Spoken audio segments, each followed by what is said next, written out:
네, 안녕하세요. 캐나다 육아대디입니다. 오늘 날씨가 너무 좋아서 또 밖에 나와서 찍는데요. 우선 제가 벌써 구독자 100명을 달성을 했습니다. 너무 감사드리고요. 제가 유튜브 한 지 지금 한 3주째 되는 것 같은데, 제가 그 중에서 한 지인이 한 20명 정도 이렇게 구독해 주신 것 같고, 나머지 이제 80분, 90분 정도는 여러분들이 구독을 해 주셨는데, 정말 너무 감사드립니다. 다시 한번 진심으로 감사를 드리고요. 제가 오늘은 그 학교, 여기 캐나다 유치원에 대해서 한번 얘기를 해보려고요. 제 아들도 지금 벌써 학교를 안 간 지 한 달 반, 두 달이 다 돼 가는데, 지금 아들도 이제 학교 친구 얘기도 하고 학교 좀 가고 싶다.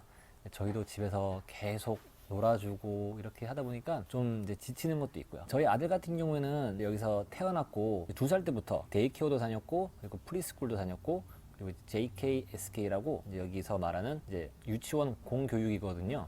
그 발음이 유치원 공교육을 이제 다 쭉 해왔었는데, 유치원에 다니면서 저는 처음에 좀 놀랐던 게, 유치원 이제 5살 때죠. 저희 아들이 5살 때인데 학교 첫날 이제 입학식을 같이 갔었는데, 이게 웬걸? 뭐 조그맣게라도 이제 행사를 할 줄 알았는데, 이제 그런 게 전혀 없었어요. 그런 게 전혀 없이 그냥 부모님들 손잡고 오는 애기들 전부 다 막 울면서, 이제 여기 우니까 여기 애들도 따라 울고 이제 다 막 울음바다가 되고 뭐 난리도 아니었습니다. 이제 그렇게 첫 날이 끝나고, 벌써 제 아들이 JK, SK가 다 끝나고 이제 올 9월이면은 벌써 초등학교 1학년이 되네요. 이게 캐나다 이제 유치원에 재밌는 게 뭐냐면, 이제 한국 같은 경우에는 이제 어린이집, 이제 유치원, 이게 저는 이제 같은 건 줄 알았는데 이 약간은 좀 다른 개념이라고 제가 들었거든요. 이제 캐나다 같은 경우에는 이제 JK, SK라고 이렇게 있는데, 한국에서 유치원 바깥에서 하는 그런 개념이 아니고 초등학교 안에 이제 같이 이제 공부를 하는 이제 시스템이에요. 이제 거의, 그러니까 5살, 6살 때부터 이제 학교를 이제 다닌다고 보시면 돼요. 그 재밌는 게, 학교 시작 시간이 학교마다 좀 다르다는 거를 제가 이제 여기 이사 와서 알았어요. 한국 같으면 보통 대부분 이제 몇 시부터 몇 시까지 이제 비슷비슷한데, 여기는 이제 심한 경우에는 1시간 정도 이렇게 시간이 차이가 났어요. 저희 학교 같은 경우에는 8시 50분에 시작해서 3시 30분에 끝나거든요.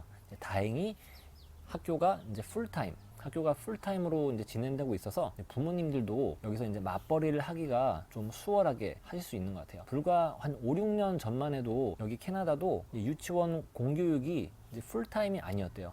하프타임 하다 보니까 뭐 9시부터 12시 그때쯤 아마 끝나다 보니까 부모님이 맞벌이를 할 수 있는 그런 환경이 아니었는데, 그게 이제 바뀌어서 이제 지금은 좀 많이 좋아졌다고 해요.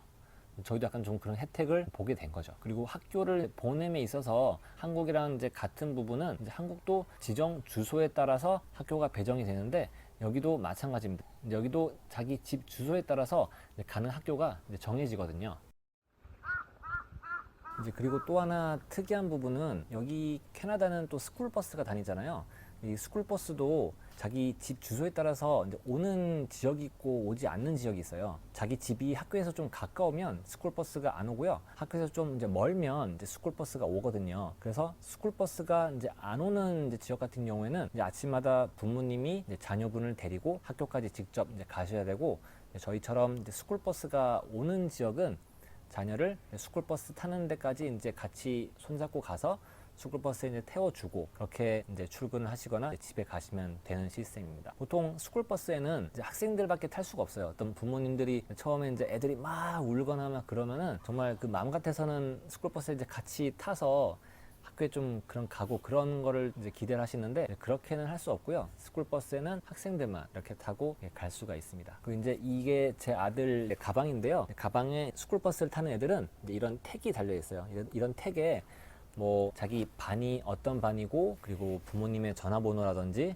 그리고 스쿨버스 번호가 있어서 학교를 이제 마치고 나면 애들이 이제 줄을 서요. 부모님이 데리고 온 학생들은 따로 이렇게 모여져 있고, 이제 스쿨버스를 타는 학생들은 따로 이렇게 줄을 서 있습니다. 그러면 이제 스쿨버스가 이렇게 삥 하고 오게 되면 선생님들이 이제 인솔을 해서 학생들을 스쿨버스에 태우죠. 그래서 혹시나 애들이 자기 버스 번호를 모르거나 그러면, 이제 가방에 이게 다 있기 때문에 혹시나 애들이 스쿨버스 번호를 모르더라도 선생님들이 다 안전하게 지정된 스쿨버스에 태우기 때문에 그런 거는 부모님들이 걱정을 안 하셔도 될 것 같아요. 그리고 여기 이제 유치원에 학교마다 좀 다르긴 하는데 저희 학교 같은 경우에는 이런 통신문이 있어서 매일매일 이제 특이한 상황 같은 것들을 저희 애들한테 이제 알려주시거든요. 이렇게 보시면 이제 노트가 이렇게 생겼어요. 이렇게 생겼는데 여기에 매일매일 써주시는 건 아니고요. 어떤 특이한 상황이 있을 때, 뭐 오늘은 누구누구랑 다툼이 있었습니다. 아니면 어떤 날에는 뭐 좀 상처가 생겼는데 어떻게 생겼습니다. 그리고 오늘 수학이 있었는데 수학을 뭐 잘했습니다. 그냥 뭐 그런 것들 이제 써주고, 그리고 저희는 집에 오면은 그거에 대해서 답장을 간단하게 써주고 그런 게 있고요. 또 하나 재밌는 게 제가 한국에서 학교 다닐 때 아마 초등학교 2학년이었거든요. 초등학교 2학년 때 여학생을 이제 살짝 밀어가지고 그 여학생이 살짝 얼굴이 좀 까졌어요. 근데 그 선생님이 이제 부모님을 다 이렇게 부르셔가지고 이렇게 얘기를 했던 이제 기억이 아직도 나는데, 여기서는 어떤 그런 학교에서 이슈가 있으면 그 부모님한테 누가 이렇게 밀어서 했습니다라고 알려주지 않고 그냥 이러한 일이 있었습니다라고만 이렇게 알려줬어요. 예를 들면 제 아들도 마찬가지로 아들이 살짝 여기를 이제 긁혀서 왔는데 제가 물어봤어요. 누가 이렇게 했는지 물어봤는데 알려주지 않더라고요. 알려주지 않고 그냥 누가 밀었는데 어쨌든 다쳤다. 이제 이게 만약에 좀 심각한 것 같으면 정식으로 학교에 레포트를 해라. 이런 식으로 그 뭐 가해자나 아니면 피해자 그 중간에서 학교가 역할만 하지, 부모와 부모 사이에 일어날 수 있는 그런 갈등을 학교에서 좀 막고 있는 것 같은 느낌이 들었어요. 뭐 그거는 저는 나쁘지 않다고 생각을 합니다. 그리고 여기도 한 학기에 이제 한 번 정도 부모가 학교에 찾아가서 선생님과 상담을 하는 이제 시간이 있어요. 이제 그때는 애가 어떻게 잘 적응을 하는지, 학교에서 교육 관계는 어떤지, 뭐 영어는 어떤지, 그리고 학습은 어떤지, 그런 거에 대해서 선생님한테 얘기를 좀 듣고 저희도 질문이 있으면 질문하고 이제 그런 정도의 시간이고, 여기 이민 오셔가지고 부모님들이 좀 걱정하시는 게 내가 영어가 좀 안 되는데 학교에서 선생님들하고 커뮤니케이션이 좀 걱정이 되는데요. 근데 뭐 그렇게 걱정하실 필요는 없을 것 같아요. 아까 제가 보여드린 그런 편지 같은 경우에도 읽어보시고 장문해서 보내셔도 되고요. 선생님하고 대면 면접은 1년에 한두 번 정도 있는 거기 때문에 뭐 그때 가셔서 천천히 이렇게 말씀하셔도 충분히 커뮤니케이션 다 가능하기 때문에 그런 부분은 걱정을 안 하셔도 될 것 같습니다. 그리고 여기 캐나다 유치원도 급식이 있는지 없는지 모르겠지만 어쨌든 저희 학교는 이제 급식이 없어서 이제 거의 2년 동안 저희가 도시락을 잘 싸서 이렇게 보내주고 있고요. 여기는 알러지 있는 애들이 정말 너무 많아요. 그래서 최대한 도시락을 싸실 때도 알러지가 없는 그런 거를 싸서 보내주셔야지, 아니면은 선생님들이 이제 그거를 체크하시고 이제 못 먹게 하더라고요. 어떤 경우에 제가 모르고 저 피넛 알러지가 있는 그 과자를 줬었는데 그 과자랑 그 봉지 안에 있는 거를 전부 학교에서 아예 오픈도 못하게 해서 전부 다 이렇게 가지고 왔던 이제 그런 기억이 있네요.